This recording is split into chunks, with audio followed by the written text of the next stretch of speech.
Bismillahirrahmanirrahim. Assalamualaikum warahmatullahi wabarakatuh.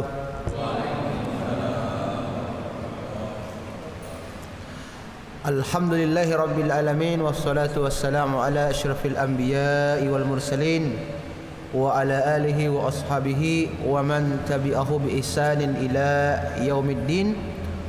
Wa qala Allah ta'ala fi kitabihil karim ba'da a'udzu billahi minasy syaithanir rajim. Ya ayyuhalladzina amanu taqullaha haqqa tuqatih wa la tamutunna illa wa antum muslimun wa ba'du.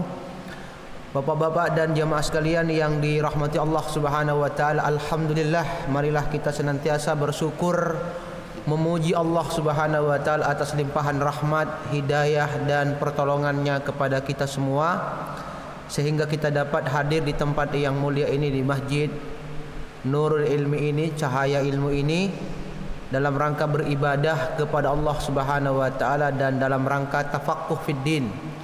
Mudah-mudahan dengan ibadah dan tafaqquh yang kita lakukan, Allah Subhanahu wa taala mengangkat derajat kita dan memantaskan kita masuk ke dalam surganya Allah Subhanahu wa taala. Kita awali pengajian ini dengan membaca basmalah. Bismillahirrahmanirrahim. Bapak-bapak dan jamaah sekalian, marilah pada kesempatan maghrib ini kita bersama-sama membaca, mengkaji, mentadabburi, merenungkan dan mengamalkan salah satu pesan Allah Subhanahu wa taala yang Allah sampaikan dalam surah Al-Baqarah ayat yang ke-25. Silahkan bagi bapak-bapak yang kebetulan membawa mushaf atau HP bisa membuka surah Al-Baqarah ayat 25 ya. Profesor Dr. Syekh Wahbah Zuhaili memberikan taufik ayat ini dengan judul Jazaa'ul mu'minina al-amilin, balasan bagi orang-orang yang beriman dan yang senantiasa melaksanakan amal-amal kebaikan. Mari kita baca ayatnya. A'udzubillahi minasyaitonirrajim. Wa basyiril ladzina amanu, dan sampaikanlah berita gembira kepada orang-orang yang beriman. Wa amilus solihat, dan orang-orang yang melakukan kebaikan-kebaikan. Annalahum, bahwa sesungguhnya bagi mereka jannatin, ada surga-surga, tajri, yang mengalir, min tahtiha, dari bawahnya, al-anhar, sungai-sungai, bentuk jamak dari nahrun. Al-anhar, sungai, artinya bukan cuma satu sungai yang mengalir di bawah surga tersebut, tapi ada banyak sungai. Kullama ruziku minha min samaratir rizqa, setiap kali mereka diberikan rezeki buah-buahan dalam surga-surga tersebut, qalu, mereka orang-orang yang ada di dalam surga itu berkata, hadzal ladzi ruziqna min qabl, rezeki ini juga pernah kami terima dahulunya pada waktu kami hidup di dunia. Wa utubihi mutasyabiha, mereka diberi buah-buahan yang serupa. Yang serupa maksudnya bentuk dan jenis buah-buahan yang kita cicipi nanti di surga itu sama bentuknya, sama namanya dengan yang pernah kita konsumsi dengan waktu kita di dunia, tapi tentu saja berbeda rasanya. Walahum fiha, dan bagi mereka di dalam surga tersebut, azwajun mutahharah, ada istri-istri yang suci. Wahum fiha khalidun, dan mereka di dalam surga itu kekal. Bapak-bapak dan jamaah sekalian yang dirahmati Allah Subhanahu wa taala, ada beberapa penjelasan yang perlu kita pahami berkaitan dengan ayat ini. Yang pertama, yang dimaksud dengan alladzina amanu di dalam ayat itu adalah orang-orang yang membenarkan wujud Allah Subhanahu wa taala. Di samping itu, Mereka juga meyakini bahwa Allah lah satu-satunya yang memberikan mereka rezeki, yang menciptakan mereka, yang menghidupkan mereka, yang memelihara mereka, yang mengatur mereka, dan seterusnya dan seterusnya. Jadi kalau kita berbicara tentang iman kepada Allah, itu ada 4 kandungannya. Yang pertama, kita harus yakin Allah itu ada, Allah itu wujud. Al-imanu biwujudillahi, beriman bahwa Allah itu ada. Meskipun kita tidak bisa melihat Allah itu secara kasat mata, tetapi kita bisa merasakan kehadiran wujud Allah Subhanahu wa taala dengan berbagai macam tanda-tanda yang bisa kita lihat di berbagai macam alam semesta ini. Di samping itu, di samping kita meyakini Allah Subhanahu wa taala itu wujud, kita juga harus meyakini bahwa Allah lah satu-satunya yang menciptakan, yang menghidupkan, yang memberi rezeki, dan seterusnya dan seterusnya. Yang kita sebut dengan al-imanu birububiyatillah, beriman kepada rububiyah Allah. Allah itu adalah Rabbun, Allah itu adalah Malikun, Allah itu adalah Mudabbir, Allah itu yang mengatur, Allah itu yang memperbaiki, Allah itu yang menghidupkan, dan begitu seterusnya. Dan ketika Allah Subhanahu wa taala berbuat, Allah itu tidak pernah membutuhkan bantuan-bantuan makhluknya. Allah bersendirian, Allah esa dalam seluruh perbuatan-perbuatannya. Itu yang dimaksud dengan iman kepada rububiyah Allah. Tetapi pengertian iman kepada Allah Subhanahu wa taala tidak cukup hanya sekedar kita yakin adanya Allah, tidak cukup hanya sekedar kita yakin Allah itu adalah Al-Khaliq, pencipta, Allah itu adalah Al-Malik, raja di raja, dan seterusnya. Tetapi kita juga harus meyakini bahwa Allah lah satu-satunya yang layak disembah, yang disebut oleh para ulama akidah dengan istilah al-imanu biuluhiyatillah, beriman kepada uluhiyah Allah, beriman kepada bahwa Allah lah satu-satunya al-ma'bud yang disembah. Makna iman kepada uluhiyah Allah ini terdapat di dalam kalimat la ilaha illallah, tidak ada Tuhan yang disembah dengan hak kecuali Allah Subhanahu wa taala. Dan yang terakhir adalah al-iman, beriman bi asma'illah wa sifatihi, beriman bahwa Allah Subhanahu wa taala itu punya nama-nama dan punya sifat-sifat.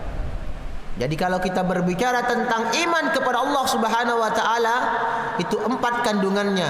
Pertama, kita iman Allah itu wujud. Yang kedua, kita iman bahwa Allah Subhanahu wa taala itu adalah Rabbun, satu-satunya Rabbun, satu-satunya Khaliqun, dan begitu seterusnya.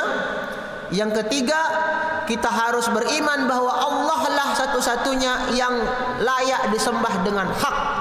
Tuhan-Tuhan yang dipertuhankan oleh manusia selain Allah itu adalah Tuhan-Tuhan yang sesat, Tuhan-Tuhan yang batil. Hanya ada satu Tuhan yang benar yang layak kita sembah, yaitu Allah Subhanahu wa taala. Dan terakhir, kita harus beriman Allah itu punya nama-nama dan Allah itu punya sifat-sifat. Itulah yang dimaksud dengan iman kepada Allah Subhanahu wa taala. Dan orang-orang yang seperti inilah yang kemudian dipanggil oleh Allah Subhanahu wa taala ke dalam surganya. Orang-orang yang diberikan kabar gembira oleh Allah Subhanahu wa taala bahwa mereka akan dimasukkan oleh Allah Subhanahu wa taala ke dalam surga. Kemudian wa amilus solihat, orang-orang yang melakukan kebaikan, baik itu amalan-amalan yang wajib maupun amalan-amalan yang sunnah. Amalan-amalan yang wajib seperti salat 5 waktu dan seterusnya. Amalan-amalan sunnah termasuk diantaranya adalah salat sunnah rawatib, baik itu ba'diyah yang sebelumnya maupun qabliyahnya. Nah, ibadah-ibadah ini itu punya 2 dimensi. Ada ibadah-ibadah yang sifatnya privat seperti salat 5 waktu, Ini ibadahnya privat, ya, pribadi. Ya, hubungan vertikal dengan Allah Subhanahu wa taala. Tapi ada juga ibadah yang sifatnya sosial. Berbagi kepada orang yang membutuhkan pertolongan, senyum dan lain-lain sebagainya. Ini adalah ibadah-ibadah sosial. Baik itu ibadah-ibadah yang sifatnya privat maupun ibadah-ibadah yang sifatnya sosial, itu semuanya kalau kita lakukan secara ikhlas dan terus-menerus, Allah Subhanahu wa taala akan memantaskan kita masuk ke dalam surganya. Penjelasan yang berikutnya Bapak-bapak dan jamaah sekalian, apa yang dimaksud dengan jannatin? Jannatin itu artinya adalah kebun yang memiliki pohon-pohon, ya, dan di dalamnya juga ada istana-istana, ada rumah-rumah.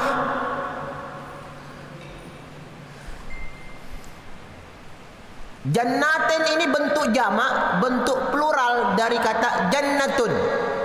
Jannatun artinya satu taman atau satu surga.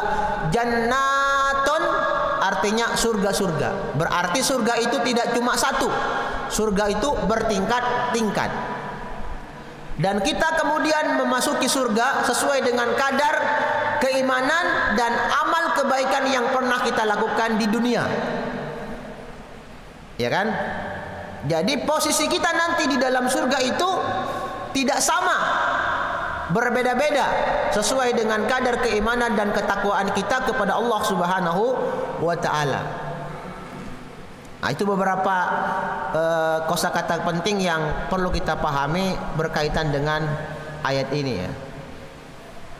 Kemudian mutakhkharatun, ya. Di dalam surga Allah Subhanahu wa taala akan menganugerahkan kita istri-istri yang cantik, istri-istri yang suci, istri-istri yang bersih. Azwajun mutakhkharah. Bersih dari apa? Para ulama mengatakan bersih dari haid. Maka bidadari-bidadari itu tidak pernah haid. Ya.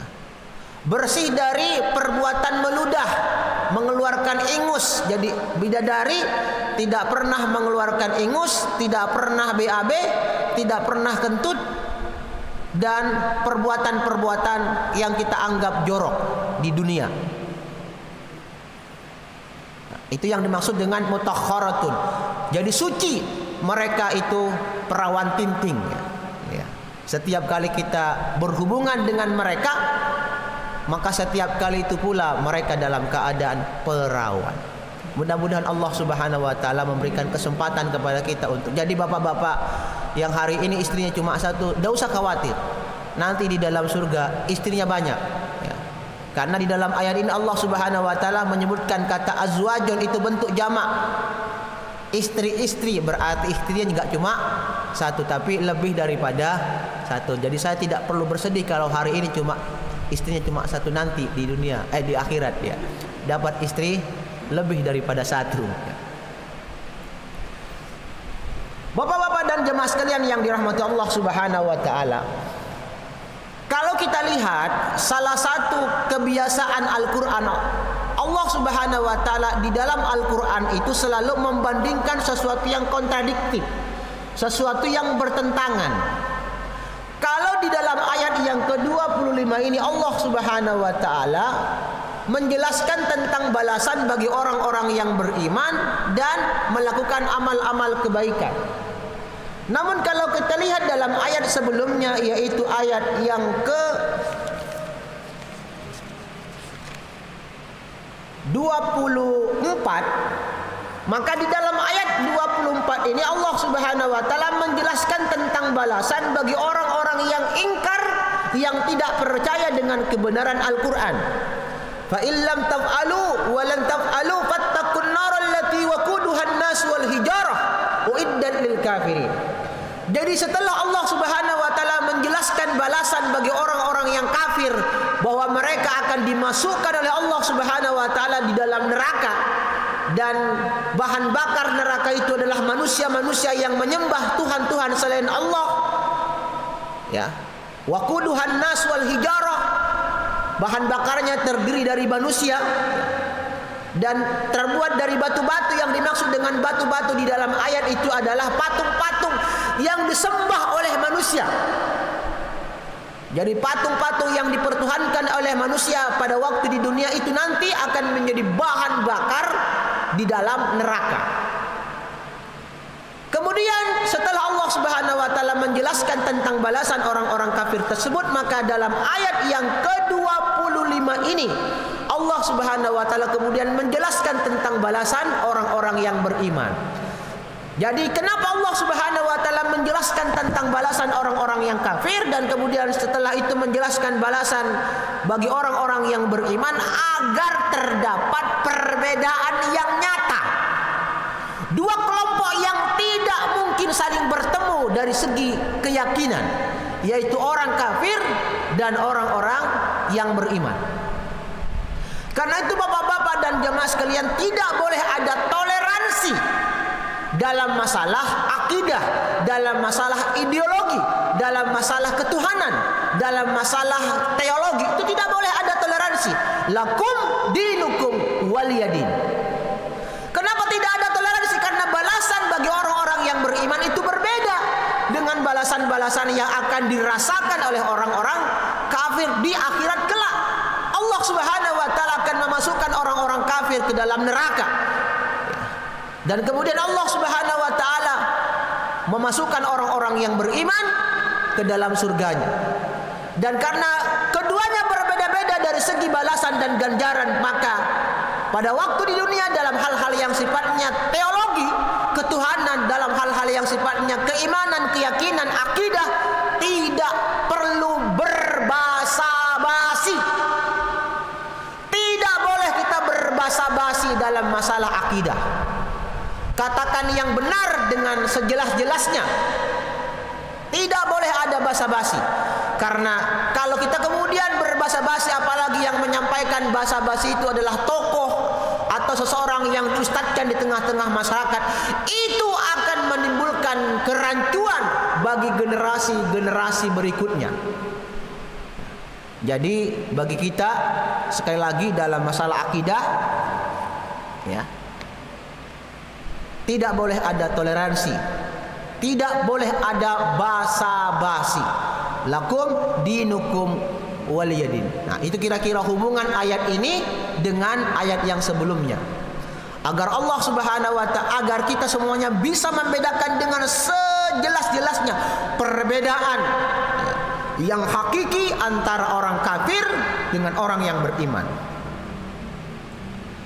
Profesor Dr. Syed Muhammad Naqib Al-Attas pernah mengatakan bahwa pertarungan kita dengan orang-orang kafir itu bersifat permanen. Konflik kita dengan orang-orang kafir, dengan orang-orang yang tidak beriman kepada Allah Subhanahu wa taala itu bersifat permanen. Selama-lamanya kita akan bertarung. Selama-lamanya kita akan melakukan perlawanan. Selama-lamanya kita akan mengalami peperangan dengan orang-orang kafir. Karena orang-orang kafir juga tidak akan pernah berhenti memadamkan cahaya Allah Subhanahu wa ta'ala. Yuriduna liyutfi'u nurallah wallahu mutimmu nurihi walau karihal kafirun.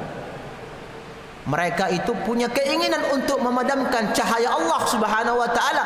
Wallahu mutimmu nurihi, tetapi Allah Subhanahu wa taala menyempurnakan cahayanya. Nah, jadi sekali lagi bapak-bapak dan jemaah sekalian, ketika kita membaca ayat ini, maka kita harus berupaya, berusaha semaksimal mungkin menjadikan diri kita sebagai orang-orang yang beriman dan beramal soleh.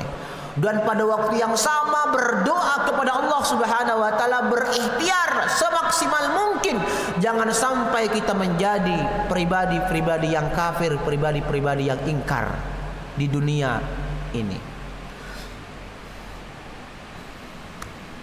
Bapak-bapak dan jamaah sekalian yang dirahmati Allah Subhanahu wa taala, Profesor Dr. Syekh Muhammad Profesor Dr. Wahbah Zuhaili menjelaskan mengenai makna ayat ini. bahwa di dalam ayat ini Allah Subhanahu wa taala memerintahkan Nabi kita Muhammad sallallahu alaihi wasallam, "Basyir ya Muhammad." Berikan kabar gembira wahai Muhammad. Karena ayat ini kan awalnya turun kepada Nabi Muhammad sallallahu alaihi wasallam. Allah Subhanahu wa taala memerintahkan Nabi kita Muhammad sallallahu alaihi wasallam agar menjelaskan kepada orang-orang yang beriman bahwa orang-orang yang beriman dan beramal soleh nantinya akan dimasukkan oleh Allah Subhanahu wa taala ke dalam surga. Pertanyaannya kemudian adalah, setelah Nabi kita Muhammad sallallahu alaihi wasallam meninggal dunia, siapa yang punya tanggung jawab untuk menyampaikan berita gembira ini kepada orang-orang yang beriman dan beramal soleh? Yang punya tanggung jawab untuk menyampaikan kebenaran pesan-pesan Allah Subhanahu wa taala di dalam Al-Qur'an kepada orang-orang yang beriman dan beramal soleh adalah al-ulama, para ulama. Maka para ulama punya tanggung jawab untuk menyampaikan ayat ini kepada orang-orang yang beriman dan beramal soleh, bahwa Allah Subhanahu wa taala menjanjikan kepada mereka surga-surga yang di bawahnya ada sungai-sungai yang mengalir, yang di dalamnya ada banyak sekali pohon-pohon, sehingga suasana di dalam surga itu sangat nyaman, sangat rindang. Dan di dalam surga itu Allah Subhanahu wa taala menjelaskan bahwa di dalamnya ada banyak istana-istana yang sangat megah. Penggambaran seperti itu Allah Subhanahu wa taala menjelaskan tentang berbagai macam kenikmatan-kenikmatan yang terdapat di dalam surga. Allah jelaskan di dalamnya ada sungai, Allah sampaikan di dalamnya ada rumah, Allah sampaikan di dalamnya ada banyak buah yang beraneka ragam, Allah sampaikan di dalamnya ada istri-istri, ada bidadari-bidadari yang sangat bersih, yang cantik jelita. Kenapa Allah Subhanahu wa taala menggambarkan seperti itu? Agar kita punya semangat, agar kita punya motivasi, agar kita punya kemauan yang sangat keras untuk berusaha menjadi orang-orang yang beriman dan beramal soleh. Jadi Allah Subhanahu wa taala mengiming-iming kita, memotivasi kita dengan cara-cara yang seperti itu. Karena memang tabiat manusia memang sangat suka dengan hal-hal yang sifatnya material, dengan hal-hal yang sifatnya sesuatu yang bisa diraba. Kita bisa berikan contoh misalnya, ya. Seandainya besok subuh ada pengumuman, ya, yang solat subuh di Masjid Nurul Ilmi dapat mobil, tidak usahlah Pajero, ya, cukuplah Xenia. Woi, pasti berbondong-bondong. Jangankan Xenia, ada pengumuman dapat nasi bungkus, itu anak-anak pasti bersemangat sholat di Masjid Nurul Ilmi. Karena saya melihat di pengajian di masjid kami, masjid mana itu? Masjid An-Nur, setiap malam Jumat, tapi sementara diliburkan karena anak-anak tidak bisa lagi dikondisikan karena terlalu banyak yang datang. Awalnya ketika kita mulai itu cuma beberapa orang anak-anak yang datang. Ketika mereka mendapatkan nasi kotak, nasi bungkus, ternyata mereka menyampaikan pesan berantai. Di Masjid An-Nur itu ada nasi bungkus. Ternyata malam Jumat berikutnya berbondong-bondong dan tidak bisa dikondisikan. Tidak pakai masker, susah ribut. Akhirnya dan seiring dengan perkembangan Covid yang makin majak ini, untuk sementara kita liburkan dululah 2 pekan atau 3 pekan. Mudah-mudahan pertengahan bulan 1 ini bisa kita lanjutkan kembali. Kembali ke sini bapak-bapak dan jamaah sekalian. Jadi Allah Subhanahu wa taala menjelaskan seperti itu tentang surga. Karena memang itulah tabiat kemanusiaan kita, senang dengan hal-hal yang sifatnya materi, senang dengan hal-hal yang sifatnya konkret, ya. Sesuatu yang bisa diraba, sesuatu yang bisa dirasakan secara langsung. Bapak-bapak dan jamaah sekalian yang dirahmati Allah Subhanahu wa taala,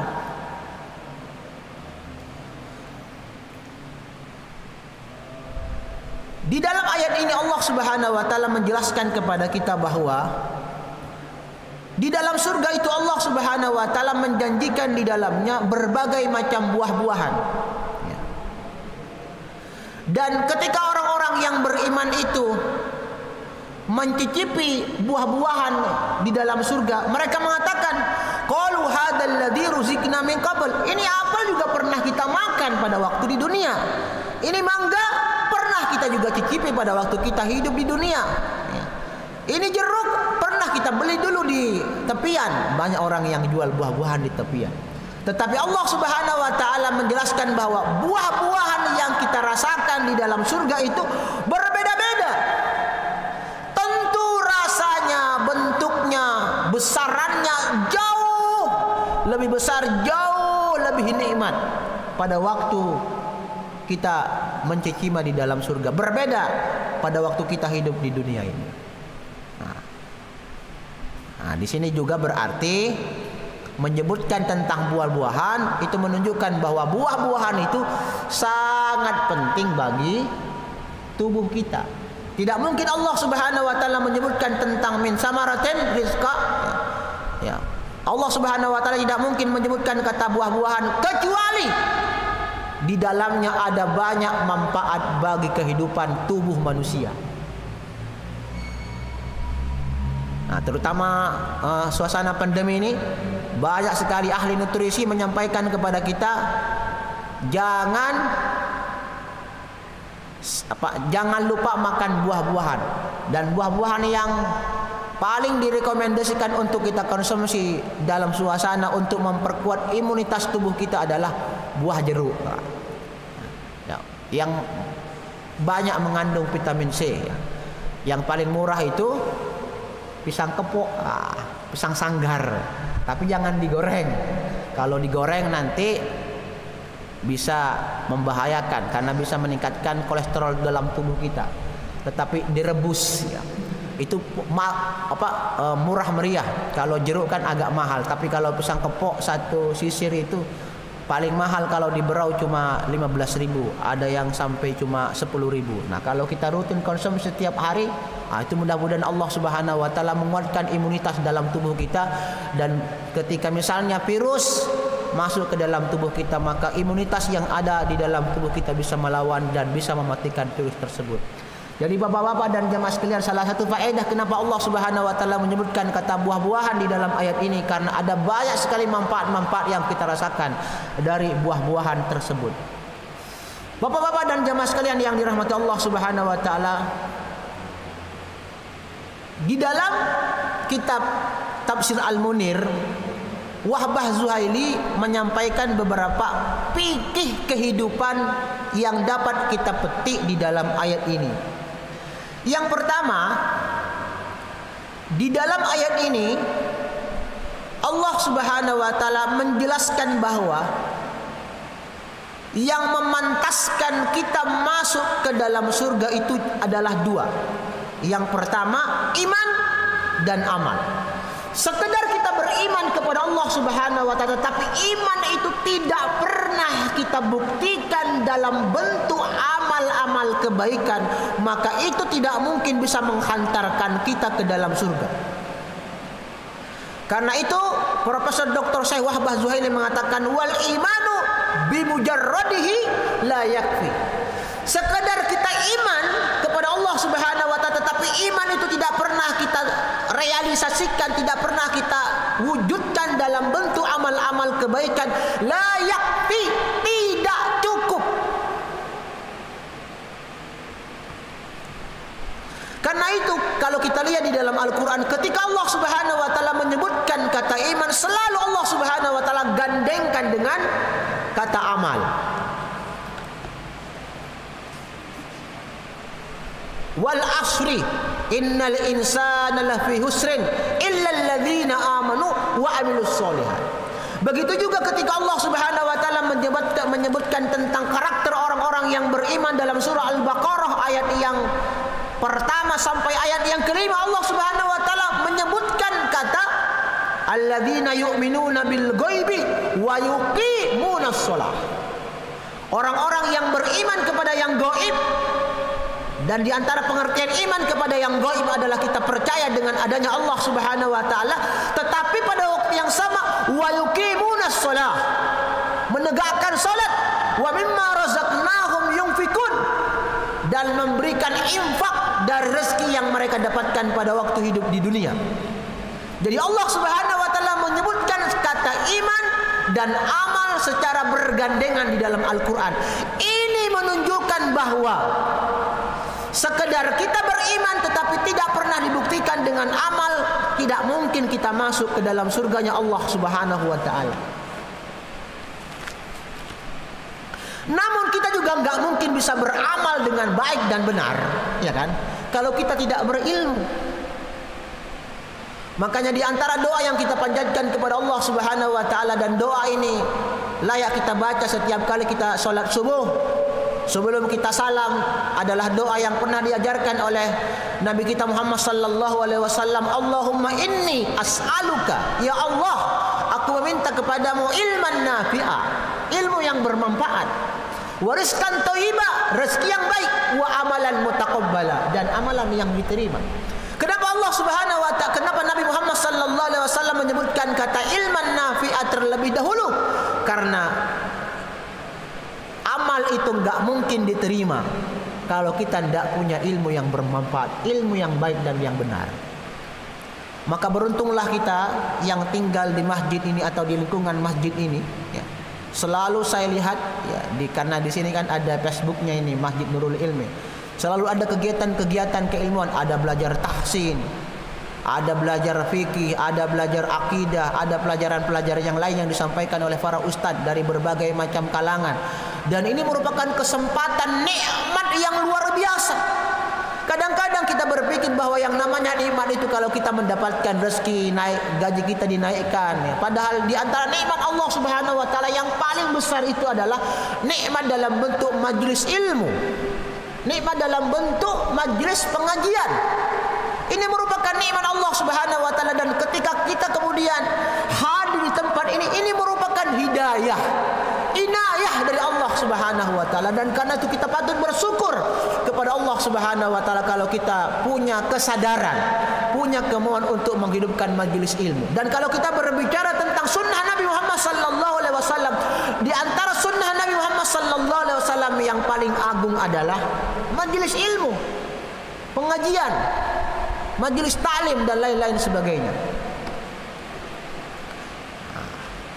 Jadi kalau misalnya kita ingin rinci modal kita masuk ke dalam surga itu, yang pertama adalah dengan ilmu. Yang kedua, ilmu itu akan melahirkan iman. Iman itu akan melahirkan amal. Jadi 3 moto kita, ilmu, iman, amal. Kalau kita berilmu dengan ilmu yang bersumber dari Al-Quran dan As-Sunnah, seperti yang dipahami dan dijelaskan oleh para sahabat, para tabi'in, para tabi'ut tabi'in, dan para ulama-ulama yang rabbani, dan kemudian ilmu itu melahirkan iman yang kuat di dalam hati kita, dan kemudian iman itu yang mendorong kita melakukan berbagai macam selaksa kebaikan, maka kita punya kesempatan yang sangat besar untuk masuk ke dalam surganya Allah Subhanahu wa taala. Ilmu, iman, amal. Itu saja hidup ini. Berilmu kok, beriman kok, beramal kok, surga. Ilmu plus iman plus amal sama dengan surga. Nah,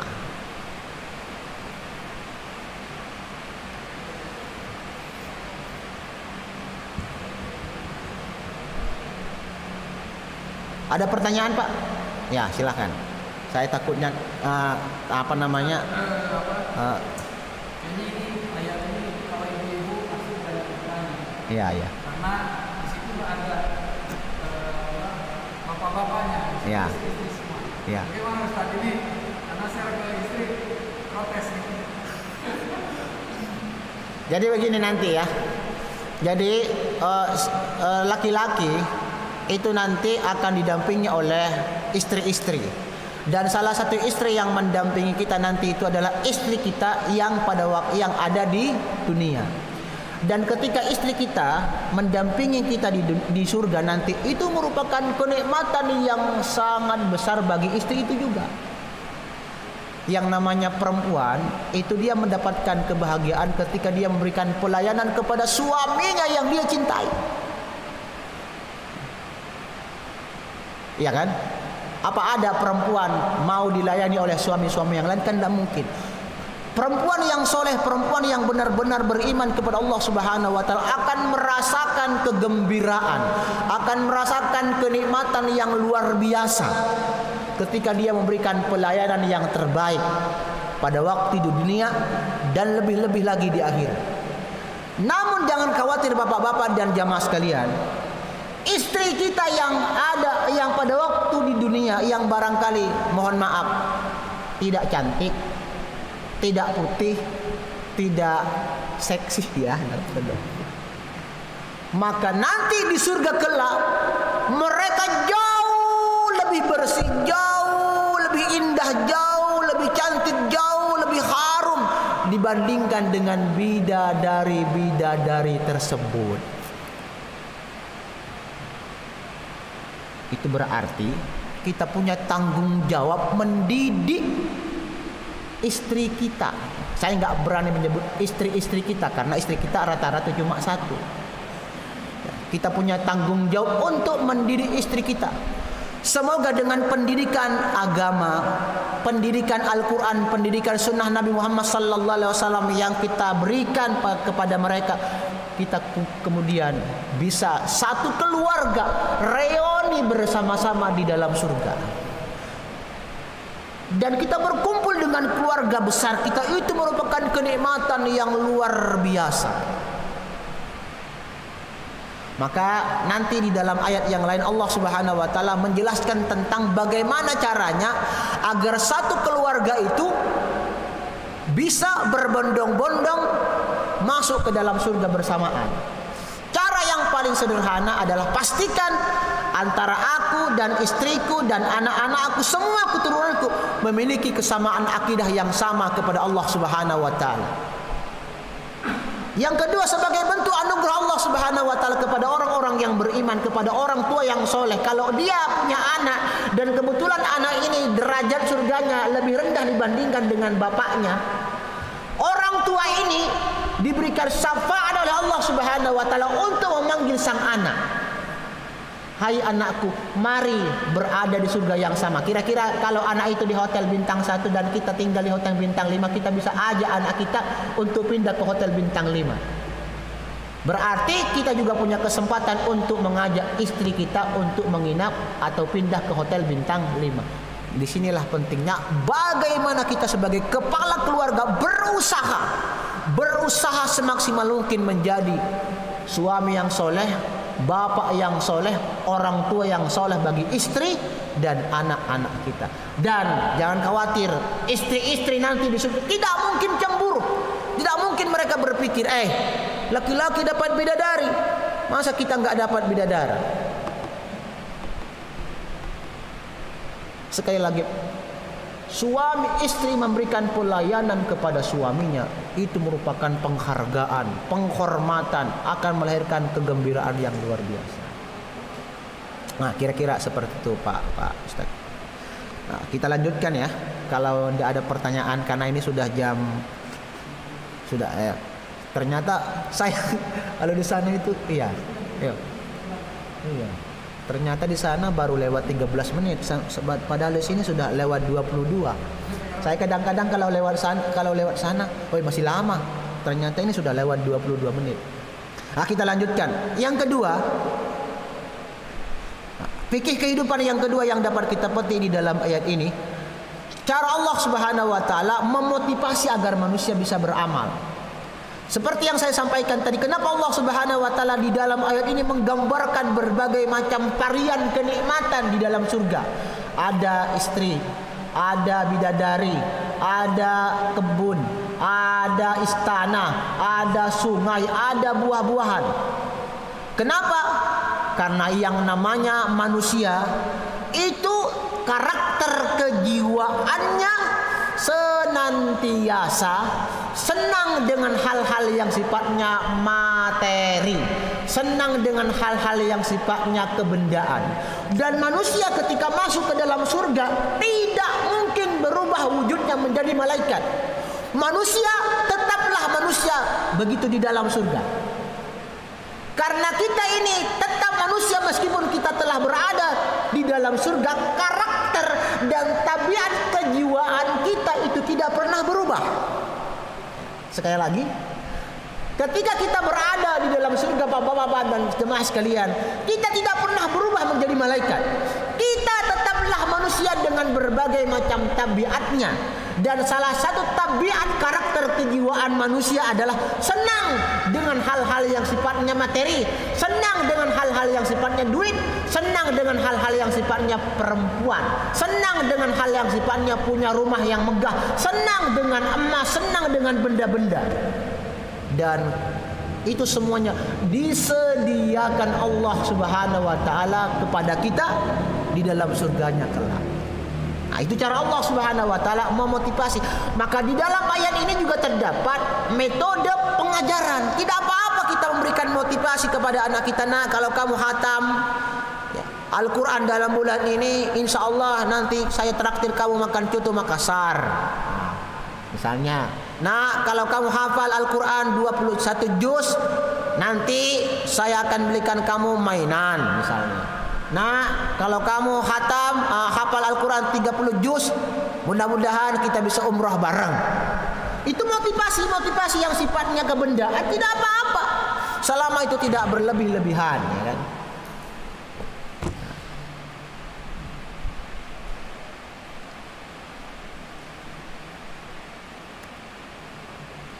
Yang ketiga, ya, bapak-bapak dan jamaah sekalian, fikih kehidupan yang ketiga di dalam ayat ini, Allah Subhanahu wa taala menyebutkan bahwa, ya,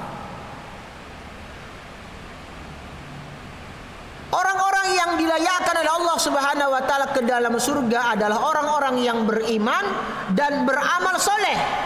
Pertanyaannya adalah amal soleh yang bagaimana yang menghantarkan kita ke dalam surga? Maka Profesor Dr. Sewa Bajuhali mengatakan yang dimaksud dengan amal-amal kebaikan yang menghantarkan kita ke dalam surga adalah setiap amalan kebaikan yang dipandang baik dari segi agama, yang dipandang baik oleh syariat, oleh adat, dan oleh akal yang sehat. Nah, misalnya, ya, apakah ada di dalam Al-Quran atau di dalam hadis yang menyunnahkan kita untuk tabe, permisi, tabe pak, permisi, ya. Tabe itu orang Bugis bilangnya tabe, permisi gitu kan. Apakah tabe itu merupakan amal kebaikan? Tabe itu adalah amal kebaikan. Permisi itu adalah amal kebaikan. Kenapa itu amal kebaikan? Karena tabe atau budaya permisi itu adalah sesuatu yang dianggap baik oleh tradisi, oleh adat kebiasaan masyarakat timur. Maka tabe yang kelihatan sepele itu bisa menghantarkan kita ke dalam surganya Allah Subhanahu wa taala. Namun sebagai bocoran, Allah Subhanahu wa taala juga menjelaskan dalam berbagai macam ayat Al-Quran tentang amalan-amalan yang menghantarkan kita ke dalam surga dan yang memungkinkan kita mendapatkan surga yang paling tertinggi, yaitu surga Firdaus. Nah, bapak-bapak bisa baca dalam surah Al-Mu'minun ayat yang pertama sampai ayat yang ke-11 itu. Qad aflahal mu'minun, sungguh beruntung orang-orang yang beriman. Siapa itu yang beruntung?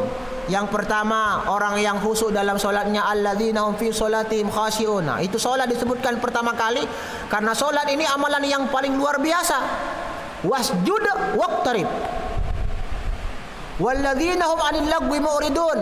Orang yang tidak pernah berkata yang sembarangan. Hal-hal yang sifatnya berlebih-lebihan, yang omong-omongan tidak bermanfaat mereka hindari, berpaling dari hal-hal yang sifatnya sia-sia. Walladzina hum lizzakati fa'ilun, orang yang senang berbagi, berzakat. Apalagi ini musim pandemi, banyak orang yang menderita, kasihan. Ya.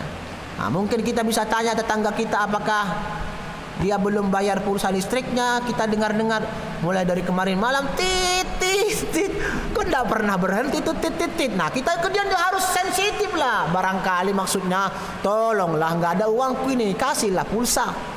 Nah, itu termasuk kebaikan itu. Berbagi yang begitu kadang-kadang kita ini kurang sensitif. Kadang-kadang kita marah, Pak tetangga itu dari kemarin titit nggak pernah malasnya beli pulsa. Padahal dia tidak ada uang, jangankan beli pulsa, makan aja susah. Kira-kira begitu. Walladzina hum li furujihim hafidun. Orang-orang yang senantiasa menjaga kemaluannya, tidak pernah jajan sembarangan dalam tanda petik jajannya. Dia hanya jajan dengan istrinya yang sah, atau au ma malakat aimanuhum, atau kepada budak-budaknya. Nah, sekarang kan tidak ada budak ya. Budak sudah habis. Kemudian walladzina hum li amanati wa ahdihim raun. Orang-orang yang amanah ini. Nah kita ini punya tanggung jawab. Kita diberikan amanah satu istri dan beberapa anak.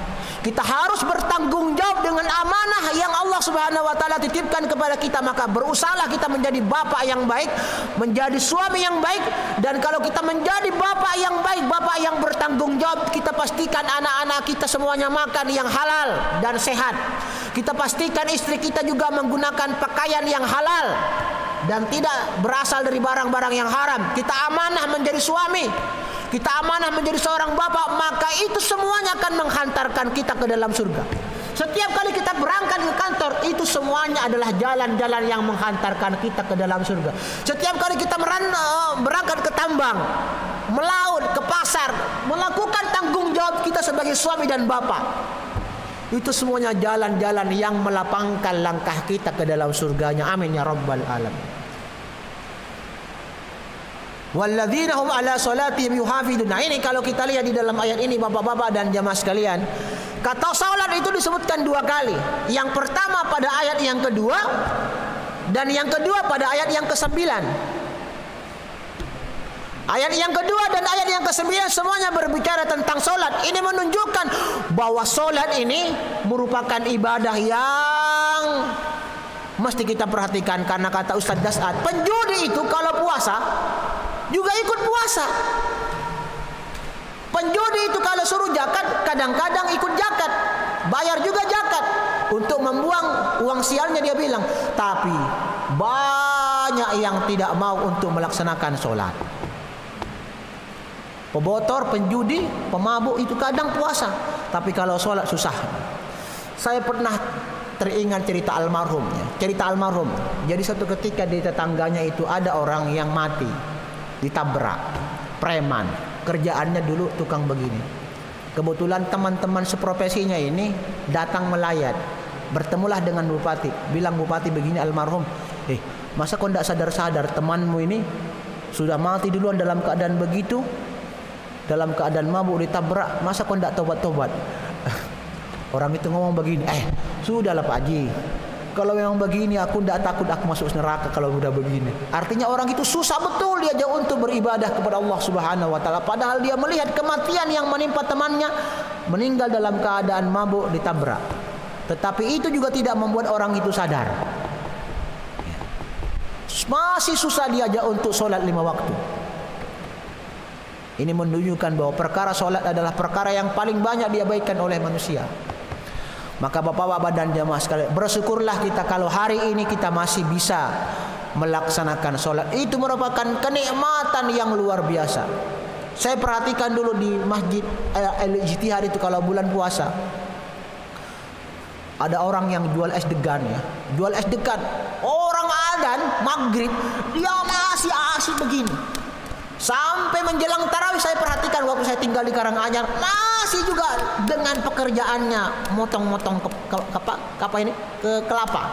Tidak pernah terbetik di dalam dirinya untuk meninggalkan pekerjaannya sejenak untuk melaksanakan sholat, padahal itu dalam suasana Ramadan.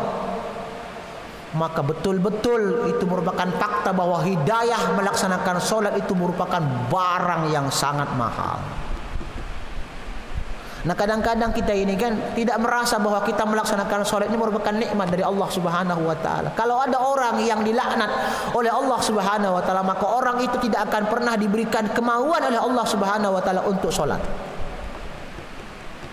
Saya pernah berkali-kali menyampaikan kepada wali murid, Kalau kita punya anak dan anak itu masih saja mau sholat, itu masih punya kesempatan anak itu bisa berubah. Tapi kalau kita punya anak susah betul untuk diajak sholat padahal umurnya sudah kelas 1 SD atau apalagi kalau sudah SMP, itu satu alamat anak itu bisa membuat kita celaka. Hati-hati.